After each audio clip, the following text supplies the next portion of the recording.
Alright, first I'm going to do is get my chocks out of the side box and set the chocks. And remember, at some point you got to check your lights for real. My advice is do it before you start. Second piece of advice would be do it before you get inside this truck to do your in-cab. So I'm going to get out and set the chocks. Failure to shut the doors and automatic failure.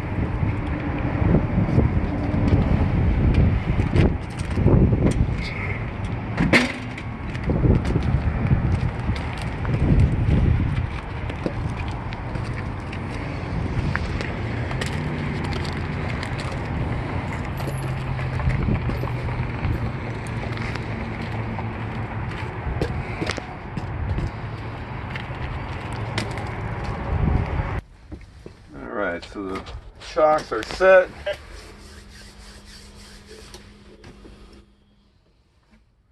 Doing a safe start. The wheels are chocked, so we're safe. I'm going to press these valves both in. And now I'm going to build my air up between 120 and 140. Hear the air governor spit off. And I'll continue after that happens. Keep your RPMs between 11 and 1500.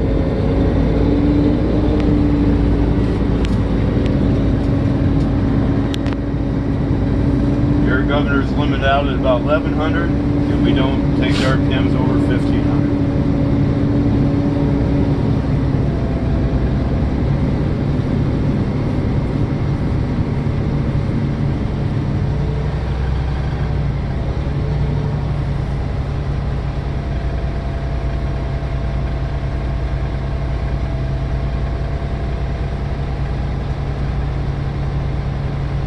First thing I'm going to do is the setup circle, get the equipment set up as well as possible for this test.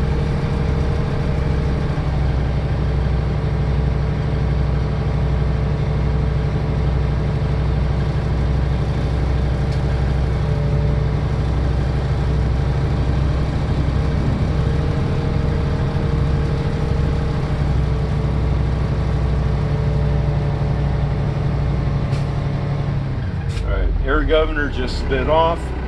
Both my air gauges are between 120 and 140. I'm going to verify that both gauges are, or both valves are pressed in. I am in neutral. Turn the key off. If you like, you can take the key out. Just as a reminder, it belongs in the ignition. Turn to the on position without starting the truck, and then look for the ABS light, which should turn on and then turn off.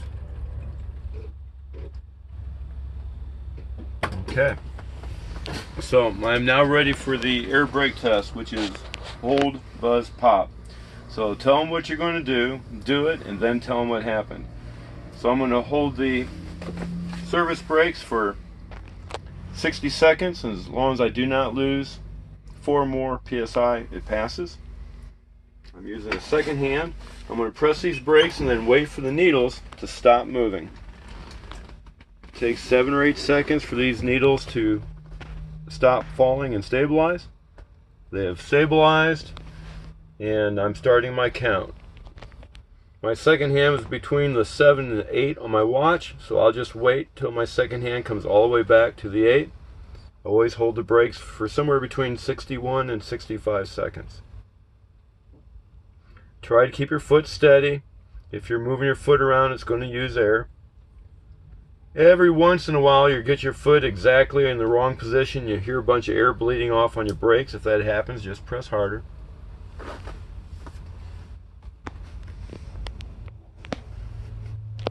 If you only hold this for 45 or 55 seconds, they will fail you. It has to be at least 60 seconds.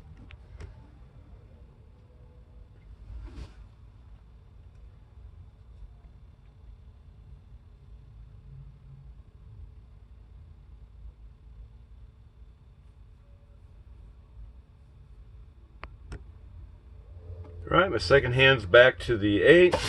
I held that for just over 60 seconds. I did not lose 4 or more PSI. Hold, buzz, pop. The second test is the buzzer and the light. Both need to go on at or above 60 psi. And I'll just fan the brakes until the buzzer and light come off.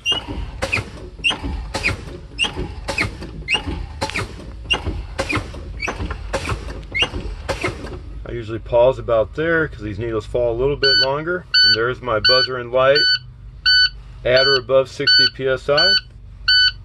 So now I continue with the third test, hold, buzz, pop, pop test. It's numbers red, yellow. Between 20 and 45 psi, the red trailer knob pops out, followed by the yellow parking brake unassisted.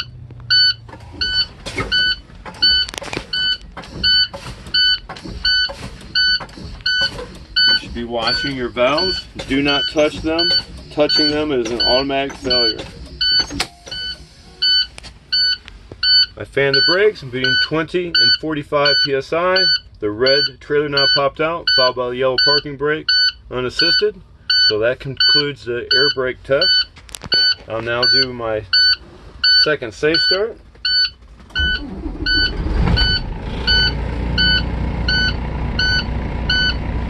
So both brakes are now popped. The vehicle's secure. I'm going to get out and see if I can remove both chocks. If necessary, I may have to move the vehicle to do that, but I'm going to try to remove them both and secure them. The wheel chocks are secured. The side door is shut and locked. I'm going to bring my RPMs up until the beeping stops.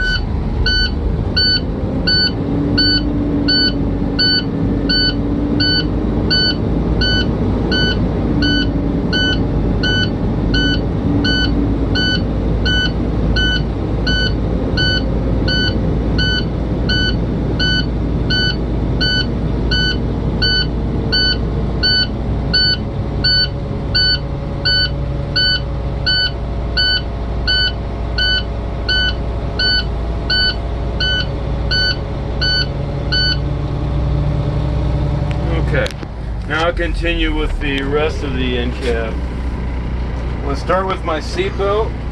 It's properly mounted and secure, both top and bottom. It's not cut, frayed, or torn. It latches and it's adjusted to me. I'm going to start with my mirrors on the outside working in. All 6 mirrors are properly mounted secure, not missing any nuts or bolts. They're not cracked or broken. They're clean and they're adjusted to me. Glass on all 3 sides is properly mounted secure. The seals are intact. It's not cracked. It's not broken. It's clean. There are no obstructions to my view. You can say there's no illegal stickers if you wish, but you have to say there's no obstructions to my view. Now I'll test my windshield wipers. Make sure they're going back and forth in full contact with the glass. They're properly mounted secure, not cracked, broken, or missing. The rubber blades are intact, not cut, torn, or missing. I'm going to push in on the button to make sure the liquid covers the viewing area. There's no wiper fluid in there. The wiper fluid is empty. It needs to be filled. It should cover the viewing area. While I'm doing this switch here, I'm going to do all functions on this switch. So now I'm going to check my indicators. The left turn signal indicator is working. Right turn signal indicator is working. High beam indicator is working. 4-way indicators are working. Now check my gauges. All my gauges are properly mounted secure, not cracked, broken, or missing. They appear to be working. The water and oil gauges are rising to normal. Now I'll come around, check my volts. Should be between 12 and 14, which it is. I already did my air previously. Now I'm continuing my scan on this panel, just left to right, top to bottom. I get to the heater, defroster. At this position, I can only check heater. This position, I can only check defrost. Here I can check them both. Full fan, full heat. Feel the air blowing. And feel the air blowing, so they're both working properly. Continuing my scan, I'm at my air gauges, or excuse me, air valves. So now I'm going to do my tug pull. You can pick whichever one you want first. Press in the valve, and before you move your hand, just read the other one. I'm going to test the parking brake. I'm going to put this truck in drive. I'm just going to squeeze my fuel. I just want a little bit of a tug. I'm not trying to drag the equipment anywhere. That's all I need to do. So my parking brake worked because we did not move. Pull this one out, press this in, and read the other button. I'm going to test the trailer spring brake. Same thing. Make sure we're in drive. Just squeeze the fuel. And the trailer brakes are working properly because we did not move. Now I'm going to press both my air valves in and check my service brake or the foot brake. I'm going to roll forward 3 to 5 miles an hour. Stop the truck, and as long as it doesn't turn left or right, it's working properly. You don't need to throw them through the dashboard or anything. So the tractor did stop and the wheel did not pull left or right. So my service brakes are working properly. Set both my brakes, put it in neutral, continue my scan. So I come to the fuse box, and that reminds me now I'm going to do my safety circle. So I have spare fuses. I don't need to say where or how many. In our side box, we have 3 red reflective triangles, TRRT. Underneath the seat is a fire extinguisher, properly mounted, secure, and fully charged. I already did my seat belt. I haven't yet done my horns. So both my horns are working properly. So just give it a brief thought, see if you missed anything. I don't believe I have, so I will say that's the end of my in cabin.